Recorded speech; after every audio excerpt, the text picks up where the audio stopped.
ಕಾಮಾಕ್ಷಿ ಚಿದ್ವಿಲಾಸ. ಕಾಮಾಕ್ಷಿ ಚಿದ್ವಿಲಾಸ ಅಂದ್ರೆ ಕಾಮಾಕ್ಷಿ ಅಮ್ಮನವರ ಲೀಲೆಗಳು ಅಂತ.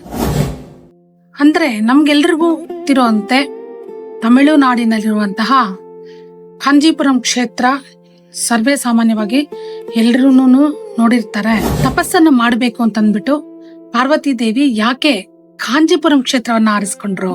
ನಮಸ್ತೆ, ನಾನು ರಾಮ, ಆಧ್ಯಾತ್ಮ ಚಿಂತಕರು ಹಾಗೂ ವೃತ್ತಿಯಲ್ಲಿ ವಕೀಲೆ. ಕಾಂಜೀಪುರಂ ಕ್ಷೇತ್ರವನ್ನ ಅಮ್ಮನವರು ಯಾಕೆ ಆರಿಸ್ಕೊಂಡ್ರು, ಅದರ ಹಿಂದಿನ ರಹಸ್ಯ ಏನು ಅಂತಂದ್ಬಿಟ್ಟು ನಾನು ಎಲ್ರಿಗೂ ಹೇಳಕ್ ಇಷ್ಟಪಡ್ತಾ ಇದ್ದೀನಿ. ಭಗವಂತ ಏನೇ ಮಾಡಿದ್ರು ಕೂಡ ಅದನ್ನ ಲೀಲೆ ಅಂತ ಕರೀತಾರೆ. ಅದೇ ನಾವು ದಿನನಿತ್ಯ ಮಾಡುವಂತಹ ಕರ್ಮಗಳನ್ನ, ಕೆಲಸ ಕಾರ್ಯಗಳನ್ನ ಕರ್ಮ ಅಂತಂದ್ಬಿಟ್ಟು ಕರೀತಾರೆ. ಹೀಗೊಮ್ಮೆ ಕೈಲಾಸದಲ್ಲಿ ಶಿವ ಪಾರ್ವತಿ, ಪರಮೇಶ್ವರ ಇಬ್ಬರೂ ನಮ್ಮ ಪ್ರಪಂಚಕ್ಕೆ ಏನೋ ಒಂದು ಸಂದೇಶವನ್ನ ಕೊಡಬೇಕು ಅಂತಂದ್ಬಿಟ್ಟು ಕೆಲವೊಂದು ಲೀಲೆಗಳನ್ನ ಮಾಡ್ತಾ ಇರ್ತಾರೆ.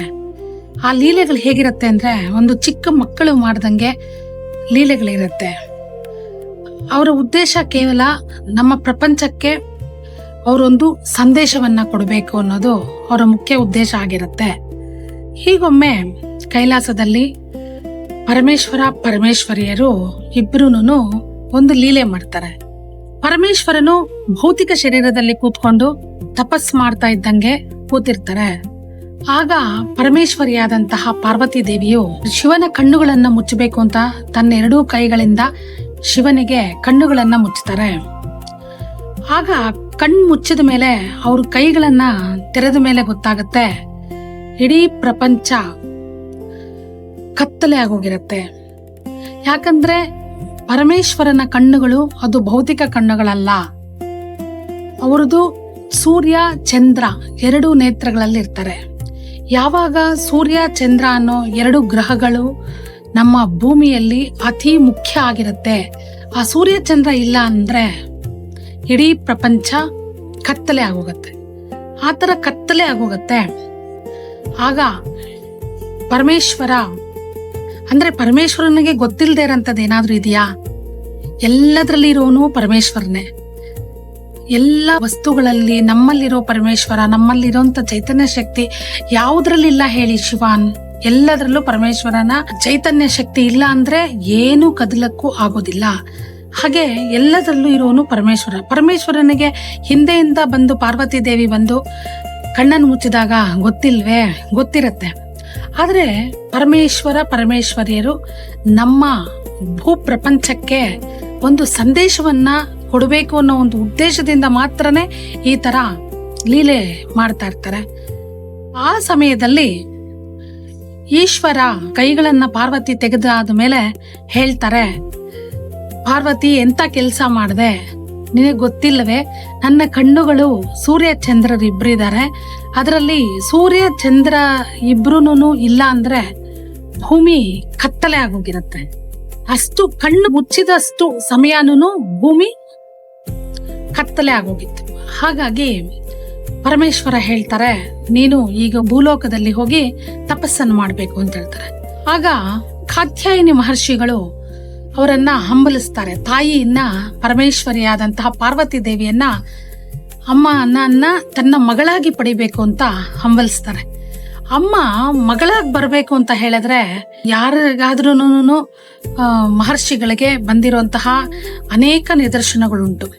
ಉದಾಹರಣೆಗೆ ಸೀತಾದೇವಿಯಾಗಿ ಜನಕ ಮಹಾರಾಜನಿಗೆ ಬಂದಿದ್ದಂಥದ್ದು ಗೊತ್ತು ನಮ್ಗೆಲ್ರಿಗೂ. ಈ ತರ ಅನೇಕ ರೂಪಗಳಲ್ಲಿ ತಾಯಿ ಪರಮೇಶ್ವರಿ ಅನೇಕ ರೂಪಗಳಲ್ಲಿ ಅನೇಕ ಮಹರ್ಷಿಗಳಿಂದ ಬಂದಿರುವಂತಹದ್ದು ಇದೆ, ಪುರಾಣಗಳಲ್ಲಿ ಅನೇಕ ಕಥೆಗಳಲ್ಲಿ ಇದೆ. ಹಾಗೆ ಕಾತ್ಯಾಯಿನಿ ಮಹರ್ಷಿಗಳಿಗೆ ಪಾರ್ವತಿ ದೇವಿ ಮಗಳಾಗಿ ಈ ಭೂಲೋಕದಲ್ಲಿ ಜನಿಸ್ತಾರೆ. ಆಗ ಕಾತ್ಯಾಯಿನಿ ಮಹರ್ಷಿಗಳು ಅಮ್ಮನಿಗೆ, ಪಾರ್ವತಿ ದೇವಿಗೆ ವಯಸ್ಸಿಗೆ ಬರ್ತಾರೆ. ಅಂತ ಸಂದರ್ಭದಲ್ಲಿ ಅವರಿಗೆ ಮದುವೆ ಮಾಡಬೇಕು ಅಂದ್ರೆ ಪಾರ್ವತಿ ದೇವಿ ಯಾರಿಗಾದ್ರೂ ಮಗಳಾಗಿ ಬರಕ್ ಇಷ್ಟಪಡ್ತಾರೆ, ಆದ್ರೆ ಪರಮೇಶ್ವರನ್ನ ಮಾತ್ರ ಬಿಟ್ಟು ಇನ್ಯಾರನ್ನೂ ಆಕೆ ಮದುವೆ ಆಗೋದಿಕ್ಕೆ ಇಷ್ಟಪಡೋದಿಲ್ಲ. ಯಾಕೆ ಅಂದ್ರೆ ಆ ತಾಯಿ ಮಹಾಪತಿವ್ರತೆ. ಪಾರ್ವತಿಗೆ ಪರಮೇಶ್ವರನ ಬಿಟ್ಟು, ಪರಮೇಶ್ವರಿಗೆ ಪಾರ್ವತಿಯನ್ನು ಬಿಟ್ಟು ಅವರಿಬ್ಬರೇ ಜಗತ್ತು ಪ್ರಪಂಚವನ್ನ ಸೃಷ್ಟಿ ಮಾಡಿರುವಂತಹ ಭಗವಂತ. ಹಾಗಾಗಿ ಅವರನ್ನು ಒಬ್ಬರನ್ನೊಬ್ಬರು ಬಿಟ್ಟು ಅವ್ರಿಗೆ ಅಂತ ತಂದೆ ತಾಯಿ ಯಾರು ಇಲ್ಲ. ಅವರೇ ನಮಗೆ ತಂದೆ ತಾಯಿ, ಅವ್ರ ಹಿಂದೆ ಯಾರಿಲ್ಲ. ಹಾಗೆ ಪರಮೇಶ್ವರಿಗೆ ಅನುರೂಪನಾದಂತಹ ವರ ಬೇಕು. ಅಂತಹ ಸಂದರ್ಭದಲ್ಲಿ 16 ವರ್ಷಗಳಿಗೆ ಬಂದಂತಹ ಕಾತ್ಯಾಯಿನಿಗೆ ಮಹರ್ಷಿಗಳು ಹೇಳ್ತಾರೆ, ನೀನು ಈ ಭೂಲೋಕದಲ್ಲೇ ತಪಸ್ಸನ್ನ ಆಚರಣೆ ಮಾಡುವಂತಹ ಸಮಯ ಬಂದಿದೆ ಅಮ್ಮ. ಹಾಗಾಗಿ ಕೆಲವೊಂದು ವಸ್ತುಗಳನ್ನು ಕೊಡ್ತೀನಿ, ಆ ವಸ್ತುಗಳನ್ನ ನೀನು ತೆಗೆದುಕೊಂಡು ಹೋಗು. ಎಲ್ಲಿ ಆ ವಸ್ತುಗಳು ರೂಪಾಂತರ ಆಗತ್ತೆ ಅಲ್ಲಿ ನೀನು ಹೋಗಿ ತಪಸ್ಸನ್ನ ಆಚರಣೆ ಮಾಡಬೇಕು ಅಂತ ಈಶ್ವರನ ಆಜ್ಞೆ ಅಮ್ಮ ಅಂತ ಹೇಳ್ತಾರೆ. ಹಾಗೆಯೇ ಕಾತ್ಯಾಯನಿ ಮಹರ್ಷಿಗಳು ಕೆಲವೊಂದು ವಸ್ತುಗಳನ್ನ ಅವ್ರಿಗೆ ಕೊಡ್ತಾರೆ. ಅವು ಯಾವುದು ಅಂತ ಹೇಳಿದ್ರೆ, ಅವರಿಗೆ ಜಪಮಾಲೆ ಒಂದು ಕೊಡ್ತಾರೆ, 2 ದೀಪಗಳನ್ನು ಕೊಡ್ತಾರೆ, ದೀಪಗಳನ್ನ ಇಟ್ಕೊಳ್ಳಕ್ಕೆ ಒಂದು ಘಟವನ್ನ ಕೊಡ್ತಾರೆ, ಹಾಗೆ ಸ್ವಲ್ಪ ಮರಳನ್ನು ಕೊಡ್ತಾರೆ, ಆಮೇಲೆ ಅವರಿಗೆ ಒಂದು ಗಿಣಿಯನ್ನು ಕೊಡ್ತಾರೆ, ಆಮೇಲೆ ಹುರಿದಿರುವಂತಹ ಕಡಲೆಯನ್ನ ಕೊಡ್ತಾರೆ. ಇಷ್ಟು ವಸ್ತುಗಳನ್ನ ತಗೊಂಡು ಪಾರ್ವತಿ ದೇವಿ ತಪಸ್ಸಿಗೆ ಅಂತ ಬರ್ತಾರೆ.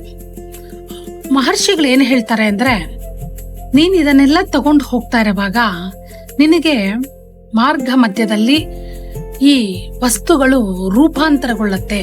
ಎಲ್ಲಿ, ಯಾವ ಸ್ಥಳದಲ್ಲಿ, ಯಾವ ಕ್ಷೇತ್ರದಲ್ಲಿ ಆ ವಸ್ತುಗಳೆಲ್ಲವೂ ರೂಪಾಂತರಗೊಳ್ಳುತ್ತೆ ಅಂತಹ ಕ್ಷೇತ್ರದಲ್ಲಿ ನೀನು ತಪಸ್ಸನ್ನ ಆಚರಣೆ ಮಾಡಬೇಕು ಅಂತ ಹೇಳಿರ್ತಾರೆ. ಹಾಗೆ ಅಮ್ಮ ಅದನ್ನೆಲ್ಲ ತಗೊಂಡು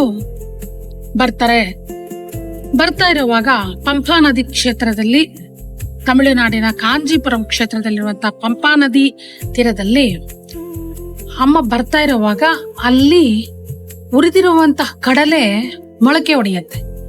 ಆ ಸಂದರ್ಭದಲ್ಲಿ ಅದನ್ನು ನೋಡಿದಂತಹ ಪಾರ್ವತಿ ದೇವಿ ಅಲ್ಲಿ ಇದೇ ಕ್ಷೇತ್ರದಲ್ಲೇ ನಾನು ತಪಸ್ಸನ್ನ ಮಾಡಬೇಕು ಅಂತ ಹೇಳ್ಬಿಟ್ಟು ಅಲ್ಲಿ ಕೂತ್ಕೊಳ್ತಾರೆ.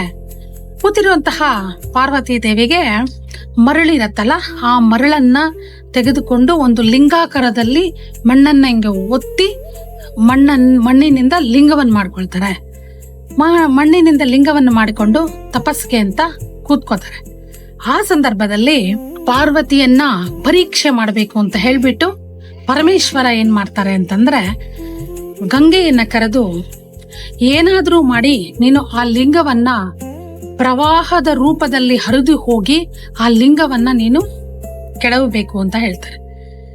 ಲಿಂಗವನ್ನ ಹರಿದು ಬಿಡಬೇಕು ಅಂದ್ರೆ ಲಿಂಗಾಕಾರವಾಗಿ ಮಾಡಿಕೊಂಡಿರುವಂತಹ ಆ ಲಿಂಗವನ್ನ ನೀನು ಕೆಡವಬೇಕು ಅಂತ ಹೇಳಿದಾಗ ಸರಿ ಅಂತ ಹೇಳಿ ಗಂಗೆ ಒಪ್ಪಿಕೊಂಡು ಪ್ರವಾಹ ರೂಪದಲ್ಲಿ ಬಂದು ಆ ಶಿವಲಿಂಗವನ್ನ ಒಡಿಬೇಕು ಅಂತ ಹೋಗ್ತಾರೆ. ಆದ್ರೆ ಮೊದಲ ಬಾರಿ ಶಿವಲಿಂಗವನ್ನ ಅಮ್ಮ ಬಿಡದಿರ ನೀರಿನಿಂದ ರಕ್ಷಣೆ ಮಾಡ್ಕೊಳ್ತಾರೆ. ಗಂಗೆಗೆ ಮೊದಲ ಬಾರಿ ಬಂದು ಪ್ರವಾಹ ರೂಪದಲ್ಲಿ ಬಂದು ಆ ಶಿವಲಿಂಗವನ್ನ ಕೆಡವಕ್ಕೆ ಆಗೋದಿಲ್ಲ. ಹಾಗಾಗಿ ಮತ್ತೆ ಹೋಗಿ ಕೈಲಾಸದಲ್ಲಿ ಗಂಗೆ ಹೇಳ್ತಾರೆ, ಶಿವಲಿಂಗವನ್ನ ಕೆಡವಕ್ಕೆ ಬಿಡ್ಲಿಲ್ಲ ಅಂತ ಹೇಳ್ತಾರೆ. ಆ ಸಂದರ್ಭದಲ್ಲಿ ಈಶ್ವರ ಮಹಾಶಿವ ಮತ್ತೆ ಹೇಳ್ತಾರೆ, ಈ ಬಾರಿ ನೀನು ಮಹಾಪ್ರವಾಹವಾಗಿ ಜೋರಾಗಿ ಹರಿದು ಹೋಗಿ ಏನಾದ್ರೂ ಮಾಡಿ ನೀನು ಆ ಲಿಂಗವನ್ನ ಕೆಡವಲೇಬೇಕು ಅಂತ ಹೇಳ್ತಾರೆ. ಯಾಕೆ ಆವಾಗ ಪಾರ್ವತಿ ದೇವಿಯನ್ನ ಪರೀಕ್ಷೆ ಮಾಡ್ಬೇಕಂತಾನೆ ಈಶ್ವರ ಮತ್ತೆ 2ನೇ ಬಾರಿ ಗಂಗೆಯನ್ನ ಮತ್ತೆ ಭೂಲೋಕಕ್ಕೆ ಪ್ರವಾಹ ರೂಪದಲ್ಲಿ, ಮಹಾಪ್ರವಾಹ ರೂಪದಲ್ಲಿ ಕಳಿಸ್ತಾರೆ. ಆಗ ತಪಸ್ಸಿನಲ್ಲಿದ್ದಂತ ಪಾರ್ವತಿ ದೇವಿ ನೋಡ್ತಾರೆ, ಇದೇನಿದು ಮತ್ತೆ ಮಹಾಪ್ರವಾಹ ಬರ್ತಾ ಇದೆ ಅಂತಂದ್ಬಿಟ್ಟು ತನ್ನ ಅಣ್ಣನಾದಂತಹ ಶ್ರೀಮನ್ ನಾರಾಯಣನನ್ನ, ಯಾಕೆಂದ್ರೆ ಅಣ್ಣ ತಂಗಿ ನಾರಾಯಣನನ್ನ ನಾರಾಯಣ ಅಂತ ಕರೀತಾರೆ. ಅಂತ ಸಂದರ್ಭದಲ್ಲಿ ನಾರಾಯಣ ಅಲ್ಲಿ ಬಂದು ಪ್ರತ್ಯಕ್ಷ ಆಗ್ತಾರೆ.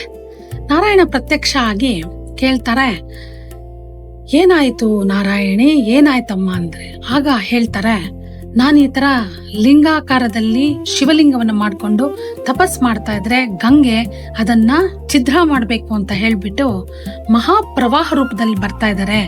ಏನಿದು ಕಾರಣ?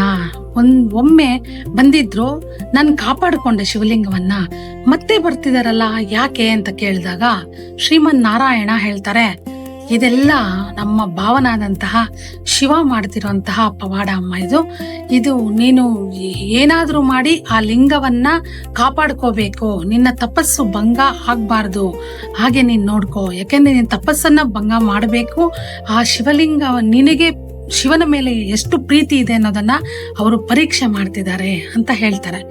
ಅಂತಹ ಸಂದರ್ಭದಲ್ಲಿ ಪರಮೇಶ್ವರಿ ಏನ್ ಮಾಡ್ತಾರೆ ಅಂದ್ರೆ, ಸರಿ ಬರ್ಲಿ, ಈ ಬಾರಿ ಬಂದ್ರೆ ನನ್ನನ್ನ ಅದು ಒಡ್ಕೊಂಡು ಹೋಗ್ಬೇಕೆ ಹೊರತಾಗಿ ನನ್ನ ಶಿವಲಿಂಗವನ್ನ ನಾನ್ ಬಿಡೋದಿಲ್ಲ, ನನ್ನನ್ನ ಇಲ್ಲ ಅಂತ ಮಾಡಬೇಕು, ಅಲ್ಲಿವರೆಗೂ ನಾನು ಶಿವಲಿಂಗವನ್ನೇ ಬಿಡೋದಿಲ್ಲ, ಎಷ್ಟೇ ಪ್ರವಾಹ ಎಷ್ಟೇ ದೊಡ್ಡದಾಗಿದ್ರು ನಾನು ಭಯ ಪಡಲ್ಲ, ಬರ್ಲಿ ಅಂತ ಹೇಳ್ತಾರೆ.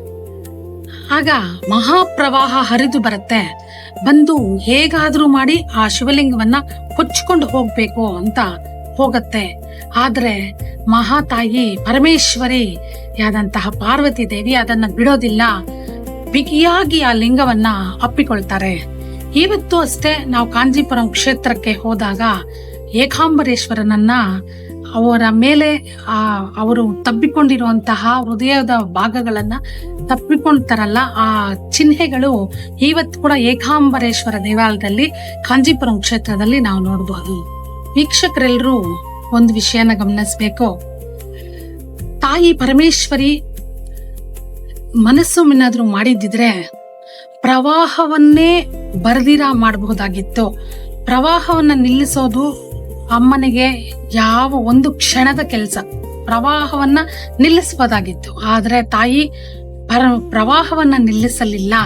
ತನಗೆ ತನ್ನ ಈಶ್ವರನ ಮೇಲೆ ಇದ್ದಂತ, ತನ್ನ ಪತಿಯಾದಂತಹ ಶಿವನ ಮೇಲೆ ಇದ್ದಂತ ಪ್ರೀತಿಯನ್ನ, ಅಪಾರವಾದ ಗೌರವವನ್ನ ಇಲ್ಲಿ ತೋರಿಸ್ಕೊಂಡೆ. ನಮ್ಮ ನಿಜ ಜೀವನದಲ್ಲೂ ಈ ಕಾಮಾಕ್ಷಿ ಅಮ್ಮನ ಕಥೆಯಂತೆ ಪ್ರವಾಹದ ರೂಪದಲ್ಲಿ ಕಷ್ಟಗಳು ಬರೋದು ಅಂತಂದ್ರೆ ಅದು ಮನುಷ್ಯರ ರೂಪದಲ್ಲಿ ಬರ್ತಾ ಇರತ್ತೆ.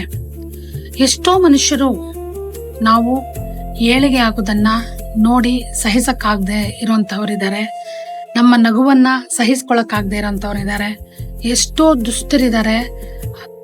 ಅವರು ನಾವು ಯಾವಾಗ ಕೆಳಗಡೆ ಬೀಳ್ತೀವಿ ಅದನ್ನ ನೋಡಿ ನಗಬೇಕು ಅಂತ ಕಾಯೋರಿದ್ದಾರೆ, ನಾವು ಅಳೋದನ್ನ ನೋಡ್ಬೇಕು ಅಂತ ಕಾಯೋರು ತುಂಬಾ ಜನ ಇರ್ತಾರೆ. ಈಗ ಒಂದು ಉದಾಹರಣೆಗೆ, ಒಂದು ಹೂವು ಅರಳುತ್ತಾ ಇದೆ ಅಂತಂದ್ರೆ ಅಲ್ಲಿ ಜೇನು ನೊಣನೂ ಬರುತ್ತೆ, ಹಾಗೆ ಚಿಟ್ಟೆನೂ ಬರುತ್ತೆ. ಅನೇಕ ಹುಳಗಳು ಆ ಗಿಡದ ಬೇರುಗಳನ್ನ ಸಹಿತವಾಗಿ ತಿಂದು ಬಿಡ್ಬೇಕು ಅಂತ ಕೂಡ ತುಂಬಾ ನೋಡ್ತಾ ಇರತ್ತೆ. ಆದ್ರೆ ಅದು ಹೂವಿನ ತಪ್ಪಲ್ಲ, ಹೂವು ಅರಳಿದ ತಪ್ಪ ಅಲ್ಲ, ಹೂವು ಅದರ ಮಧ್ಯೆ ಅರಳತ್ತೆ. ಹಾಗೆಯೇ ಯಾವುದೇ ಮಹಿಳೆ ಆಗ್ಲಿ ಕಾಮಾಕ್ಷಿ ಅಮ್ಮನವರ ಅಂಶ, ನಾವು ಯಾವತ್ತೂ ದುರ್ಬಲರಲ್ಲ. ಯಾಕಂದ್ರೆ ಕಾಮಾಕ್ಷಿ ಅಮ್ಮನವರು ಪ್ರವಾಹಕ್ಕೆ ಎದುರು ನಿಂತ್ಕೊಂಡ್ರೆ ಹೊರತಾಗಿ ಪ್ರವಾಹವನ್ನ ನಿಲ್ಲಿಸ್ಲಿಲ್ಲ. ಹಾಗೆ ನಮ್ಮ ಜೀವನದಲ್ಲೂ ಎಷ್ಟೋ ಕಷ್ಟಗಳು ಬರುತ್ತೆ, ಆದ್ರೆ ಕಷ್ಟಗಳನ್ನ ಸಹಿಸ್ಕೊಳ್ಳುವಂತ ಶಕ್ತಿ ಆ ತಾಯಿ ಕೊಡಬೇಕು ಅಂತ ಕಾಮಾಕ್ಷಿ ಅಮ್ಮನವರನ್ನ ನಾವು ಪ್ರಾರ್ಥನೆ ಮಾಡಬೇಕು. ವೀಕ್ಷಕರೇ, ಜೀವನದಲ್ಲಿ ಕಷ್ಟಗಳು ಬರಬಾರ್ದು ಅಂತಲ್ಲ, ಎಷ್ಟೋ ಕಷ್ಟಗಳು ಬರುತ್ತೆ, ಆದ್ರೆ ನಾವು ಅದಕ್ಕೆ ಎದುರು ನಿಂತುಕೊಳ್ಳುವಂತಹ ಸಾಮರ್ಥ್ಯವನ್ನ ನಮ್ಮಲ್ಲಿ ಹೆಚ್ಚಿಸ್ಕೋಬೇಕು. ಈ ಕಾಮಾಕ್ಷಿ ಅಮ್ಮನವರ ಕಥೆಯಿಂದ ನಮ್ಮ ಎಲ್ರಿಗೂ ಗೊತ್ತಾಗೋದೇನಂದ್ರೆ, ಪ್ರವಾಹ ಎಷ್ಟೇ ದೊಡ್ಡದಾದ್ರೂ ಕೂಡ ಯಾವುದಕ್ಕೂ ಅಂಜದೆ ಹೆದರದೆ, ನಮ್ಮ ಸುತ್ತಮುತ್ತಲಿನಲ್ಲಿರುವಂತಹ ಜನರು ನಮ್ಗೆ ಎಷ್ಟೇ ತೊಂದರೆ ಮಾಡಿದ್ರು ಕೂಡ ನಾವು ಅದನ್ನೆಲ್ಲಾನು ಎದುರಿಸಿ ನಿಲ್ಲುವಂತಹ ಶಕ್ತಿಯನ್ನ ಇನ್ನಷ್ಟು ಹೆಚ್ಚಿಸ್ಕೋಬೇಕು. ಯಾವತ್ತೂ ಒಂದ್ ಮಾತು ಹೇಳ್ತೀನಿ, ದುಷ್ಟರು ಶಬ್ದವನ್ನ ಮಾಡ್ತಾರೆ, ಆದರೆ ಸಮರ್ಥರು ಯಾವತ್ತೂ ಧರ್ಮದಿಂದ ನಡೆದವರು ಯಾವತ್ತೂ ಧೈರ್ಯವಾಗಿ ಮುನ್ನುಗ್ಗುತ್ತಾರೆ, ಧೈರ್ಯವಾಗಿ ಎಲ್ಲ ಕೆಲಸಗಳನ್ನ ಒಬ್ಬಂಟಿಗರಾಗೆ ಮಾಡ್ಕೊಳ್ತಾರೆ. ಇಂದಿನ ಮಹಿಳೆಯರು, ಯಾವುದೇ ಮಹಿಳೆ ಆಗ್ಲಿ, ನಾನು ಎಲ್ರಿಗೂ ಹೇಳೋದೇನಂದ್ರೆ, ಕಾಮಾಕ್ಷಿಯ ಅಂಶ ಕೆಳಕ್ಕೆ ಬೀಳೋವಾಗ ಎಷ್ಟೇ ಜನ ಕೂಡ ನಮ್ಮನ್ನು ಏನು ಮಾಡಿದ್ರು ಕೂಡ ದೈವಿಕ ಸಹಾಯ ಅನ್ನೋದೊಂದಿದ್ರೆ ನಮ್ಮನ್ನ ಯಾರು ಕದಲ್ಸಕ್ಕಾಗೋದಿಲ್ಲ. ಒಂದು ದಿನ ನಿಮ್ಮನ್ನ ಅಳಿಸಲು ಪ್ರಯತ್ನಿಸಿದವರು, ಪ್ರಯತ್ನ ಪಡ್ತಿರೋರು ಎಲ್ಲರೂ ಅಳಿಸಿ ಹೋಗಬಹುದು. ಒಂದು ದಿನ ಅವರೆಲ್ಲರೂ ಅಳಿಸಿ ಹೋದರೂ ಕೂಡ ನೀವು ತೋರಿದಂತಹ ಧೈರ್ಯ ಇದೆಯಲ್ಲ, ಇದು ಯಾವತ್ತಿಗೂ ಚರಿತ್ರೆಯಲ್ಲಿ ಉಳಿಬೇಕು.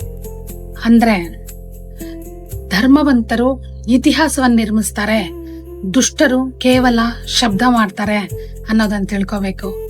ಈ ಕಾಮಾಕ್ಷಿ ಅಮ್ಮನವರಿಂದ ನಾವು ಈ ಕಥೆಯಿಂದ ಏನ್ ತಿಳಿಬೇಕು ಅಂದ್ರೆ, ಪ್ರವಾಹಕ್ಕೆ ಎದುರು ನಿಲ್ಬೇಕೆ ಹೊರತಾಗಿ ಪ್ರವಾಹವನ್ನ ನಿಲ್ಲಿಸಬಾರದು. ಪ್ರವಾಹಕ್ಕೆ ಆತ್ಮ ಗೌರವದಿಂದ, ಭಕ್ತಿಯಿಂದ, ನಂಬಿಕೆಯಿಂದ ಕಾಮಾಕ್ಷಿ ಅಮ್ಮನವ್ರು ಇದ್ದಾರೆ ಅಂತಂದ್ಬಿಟ್ಟು, ಅವರ ಶಕ್ತಿ ನಮ್ಮಲ್ಲಿ ಇದೆ, ನಾವು ದುರ್ಬಲರಲ್ಲ ಅಂತ ಹೇಳ್ಬಿಟ್ಟು ನಾವು ಮುನ್ನುಗ್ಗಬೇಕು ಅನ್ನೋದ ಸಂದೇಶವನ್ನ ನಾನು ಎಲ್ರಿಗೂ ಹೇಳಕ್ಕೆ ಇಚ್ಛೆ ಪಡ್ತೀನಿ. ಮುಂದಿನ ಭಾಗವನ್ನ ಮುಂದಿನ ಎಪಿಸೋಡಲ್ಲಿ ಮುಂದುವರಿಯಕ್ಕೆ ಪ್ರಯತ್ನ ಪಡ್ತೀನಿ.